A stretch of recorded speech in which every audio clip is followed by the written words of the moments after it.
BJP-യിൽ പോകുന്നത്. അപ്പോൾ ആ സംഭവത്തെ മറ്റൊരു പച്ച നുണ കൊണ്ട് മറച്ചു പിടിക്കാനുള്ള പാഴ്ശ്രമമാണ് തെരഞ്ഞെടുപ്പിൻ്റെ തലേന്ന് KPCC പ്രസിഡന്റ് നടത്തിയിട്ടുള്ള വാർത്താ സമ്മേളനം. പോളിംഗ് ദിവസം രാവിലെ ഉണ്ടായ ഈ LDF കൺവീനറുടെ പ്രസ്താവന അനുചിതമായിരുന്നു, ഒഴിവാക്കാമായിരുന്നു എന്ന് നിങ്ങൾ കരുതുന്നില്ല? അല്ല, അത് CPIM PB അംഗം കൂടിയായ മുഖ്യമന്ത്രി വ്യക്തമാക്കിയിട്ടുണ്ട് അത് സംബന്ധിച്ച പാർട്ടി നയം.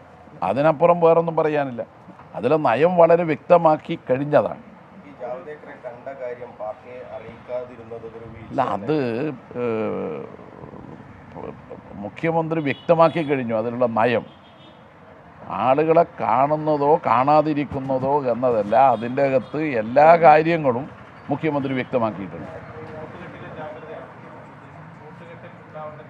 അല്ല, അത് മുഖ്യമന്ത്രി വ്യക്തമാക്കി കഴിഞ്ഞു അതിലുള്ള പാർട്ടി നയം. പാർട്ടിയുടെ നയവും നിലപാടുമാണ് PB അംഗം കൂടിയായിട്ടുള്ള മുഖ്യമന്ത്രി വ്യക്തമാക്കിയത്. അത് വ്യക്തതയോടുകൂടി ആളുകൾക്ക് മനസ്സിലായിട്ടുണ്ട്.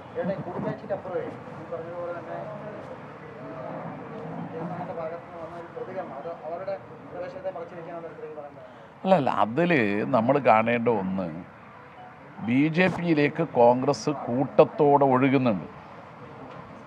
ആ ഒഴുക്കിനെ ന്യായീകരിക്കാൻ BJP-ക്കാർക്കോ കോൺഗ്രസ്സുകാർക്കോ കഴിയുന്നില്ല.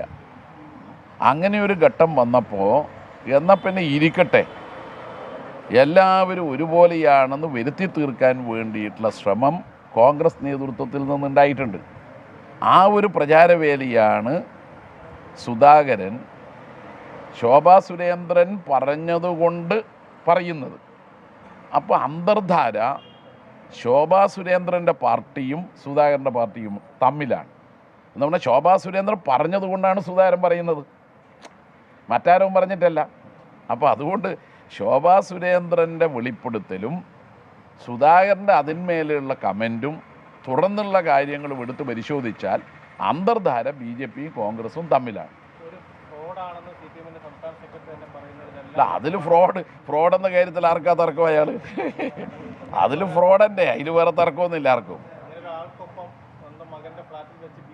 അല്ല, അതിൽ എന്ന് പറഞ്ഞാൽ ഒരു ഫ്രോഡ് തന്നെയാണ്, അക്കാര്യത്തിലൊരു തർക്കവുമില്ല. അതുകൊണ്ടാണ് ഞാൻ പറഞ്ഞത് CPIM-ൻ്റെ PB അംഗം കൂടിയായ മുഖ്യമന്ത്രി, അതാണ് ആ പാർട്ടിയുടെ നേതൃത്വം പറയുന്നൊരു പ്രതികരണമാണ്.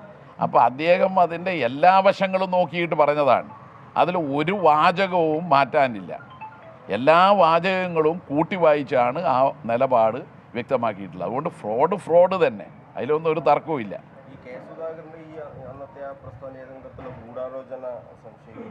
അല്ല, ഞാൻ പറഞ്ഞല്ലോ, അതിൽ വരുന്ന സാഹചര്യം എന്ന് പറയുന്നത് ശോഭാ സുരേന്ദ്രൻ മൊഴിയുന്നു, സുധാകരൻ ഏറ്റെടുക്കുന്നു എന്ന് പറഞ്ഞാൽ കേരളത്തിൽ രൂപപ്പെട്ടു വന്നിട്ടുള്ള BJP കോൺഗ്രസ് അന്തർധാരയുണ്ട്. രാവിലെ KPCC പ്രസിഡൻറ്റോ പ്രതിപക്ഷ നേതാവോ പത്രസമ്മേളനം നടത്തിയാൽ ഉച്ചയ്ക്ക് ശേഷം BJP പ്രസിഡന്റ് അത് സാധൂകരിക്കും വിധത്തിലുള്ള പത്രസമ്മേളനം നടത്തുന്നു. രാവിലെയാണ് BJP പ്രസിഡന്റ് നടത്തുന്നതെങ്കിൽ ഉച്ചയ്ക്ക് ശേഷം മറിച്ചു മറ്റു നേതാക്കന്മാർ, കോൺഗ്രസ് നേതാക്കന്മാർ നടത്തുന്നു. ഈ അനുഭവത്തിൻ്റെ പശ്ചാത്തലത്തിൽ നിന്ന് വേണം ശോഭാ സുരേന്ദ്രൻ്റെ പ്രതികരണത്തെയും ആ പ്രതികരണത്തിന്മേൽ ഇദ്ദേഹം നടത്തുന്ന പത്രസമ്മേളനത്തെയും കാണാൻ. അതുകൊണ്ട് അന്തർധാര വ്യക്തമാണ് ഇത് തമ്മിൽ, ഇവർ രണ്ടാളും തമ്മിലുള്ള അന്തർധാര എന്ന് പറഞ്ഞാൽ രണ്ട് പാർട്ടികൾ തമ്മിലുള്ള അന്തർധാര. അതുകൊണ്ട് കോൺഗ്രസ് കൂട്ടത്തോടെ പോകുമ്പോൾ 13 മുൻ മുഖ്യമന്ത്രിമാരല്ലേ ഇത് കോൺഗ്രസിൻ്റെ ദേശീയ നേതൃത്വത്തിലുണ്ടായിരുന്നവർ BJP പോയത്? 8 KPCC പ്രസിഡന്റുമാരല്ലേ കോൺഗ്രസ് വിട്ട് BJP പോയത്? ഇന്നിപ്പം മത്സരിച്ചിരിക്കുന്ന 100-ലേറെ പേർ യഥാർത്ഥത്തിൽ മുൻ കോൺഗ്രസ് നേതാക്കളല്ലേ. അപ്പോൾ അതുകൊണ്ട് കോൺഗ്രസിൽ നിന്ന് കൂട്ടത്തോടെ BJP-യിലേക്ക് പോകുന്നത് നമ്മൾ കാണുന്നു.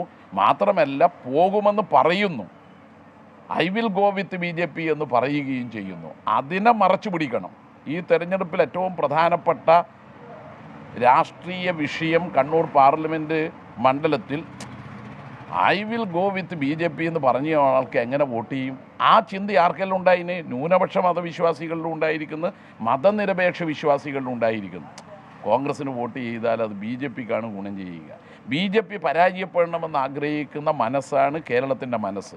അപ്പോൾ ഇത്തരമൊരു സാഹചര്യത്തിലാണ് അവസാന ദിവസം കൊണ്ടുപോയിട്ട് ഒന്ന് ചാമ്പിയത്. ബാക്കിയെല്ലാം പൊളിഞ്ഞു.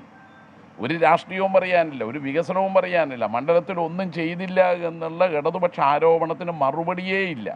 അപ്പോൾ അങ്ങനെ വന്നപ്പോൾ സ്വാഭാവികമായും അതിനെ മറികടക്കാൻ കഴിയുമോ എന്ന ഒരു പാട് ശ്രമമാണ് ഇലക്ഷൻ്റെ തലേന്ന് UDF-ൻ്റെ സ്ഥാനാർത്ഥി നടത്തിയത്. ആ ശ്രമം പരാജയമായി. അതാണ് ഉണ്ടായത്.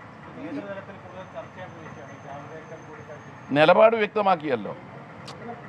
ആ നിലപാട് വ്യക്തമാക്കിയാൽ പിന്നെ ചർച്ചയുടെ ഒരു പ്രസക്തിയേ ഇല്ലല്ലോ.